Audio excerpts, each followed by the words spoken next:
jamana ye ale ni insécurité transport carrière ko min ye djihadisme ni terrorisme parce que o bɛɛ yɛrɛ fana ye marako jugu de ye ni djihadisme ka discours lajɛ o bɛ min fɔ u b'a fɔ ko jamana marako jugu de y'a to olu ye marifa ta. Jamana ninnu kan n'a ye misali ta Burkina la, Mali la, Tchad la, ka misali ta Laginɛ la, kɔlɔlɔ bɛ se ka kɛ mun de ye saridasolakaw ni ɲɔgɔn cɛ, saridasolakaw ni jamanadenw, saridasolakaw ni politigimɔgɔw ani duniya seregena ni ɲɔgɔn cɛ. Bon bakuruba la n'i ye duniya taabolo ta k'a lajɛ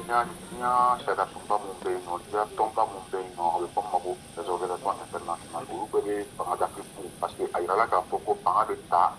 kalata de nɔfɛ fanga bɛ sɔrɔ ni kalata de ye ni marifatigi bɛ marifa ta ka fanga dafɛ a bɛ kun jamana bɛɛ y'a kun mais olu tɛ ka lajɛ fɛn min bɛ ka jamanadenw bila marifa ta la fɛn min bɛ ka sɔrɔsiw bila marifa ta la kɔlɔlɔ min b'a la kɔlɔlɔ ka ca ka sababu kɛ a bɛ jamana yɛrɛ ka sɔrɔdaw datugu fɔlɔ a bɛ jamanadenw ka insécurité a b'o exposé gɛlɛya dɔw kɔnɔ a gɛlɛya mun bɛ se ka kɛ sanctions ye a gɛlɛya mun bɛ se ka kɛ insécurité yɛrɛ a fɔra ko ka sɔrɔsiw ka kɛlɛ mun kɛ a gɛlɛya de bɛ se ka kɛ o insécurité yiriwali ni fɛɛrɛ ɲuman ma sɔrɔ a bɛ se ka kɛ fɛnɛ gɛlɛya a dɔrɔn tɛ gɛlɛya a bɛ se ka kɛ ni fanga dafilaw fɛnɛ n'o ye hakilina sɔrɔ ka bɔ fɛɛrɛ ye fɛɛrɛ mun fɛnɛ ka fisa jamanadenw ma k'o fɛɛrɛw latigɛ a ka ca la fɛnɛ o nana ni kan mun ye jamanadenw bɛ se ka danna ka k'u sɛgɛrɛ ka tugu o kɔ u kan fɛnɛ nɔfɛ. Fanga dafiri man ɲi o ye tiɲɛ mais mɔgɔ min jamanadenw ye danaya da i kan k'i kɛ jamana ɲɛmɔgɔ ye i kali ka siɲɛ k'a fɔ i bɛna jamana ka intérêt défend ni e nana fɛn kɛ e ma mun fɔ e hakili ye mun de ye o ko kan. Ni man ko marakojuguya de don ni marakojuguya fɔra ça veut dire que e ye fanga ta i ye lawurukan mun di i ye kalikan mun di jamanadenw ma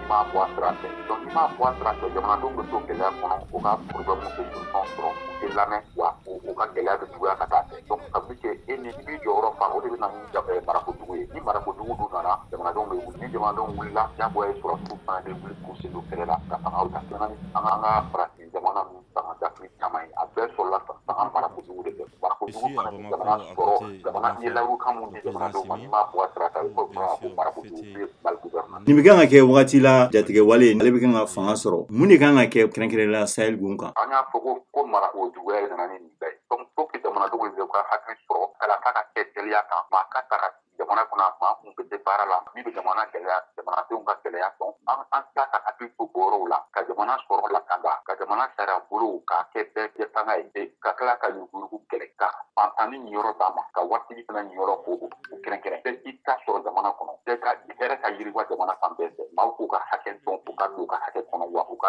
hakɛ danfɛrɛ fana dɔn n'o kɛra a ka ca la fanga dafiri mun bɛ ka san sɔrɔ ni a bɛ ban parce que n'i y'a tɛ ka ban ça veut dire que hali bi mara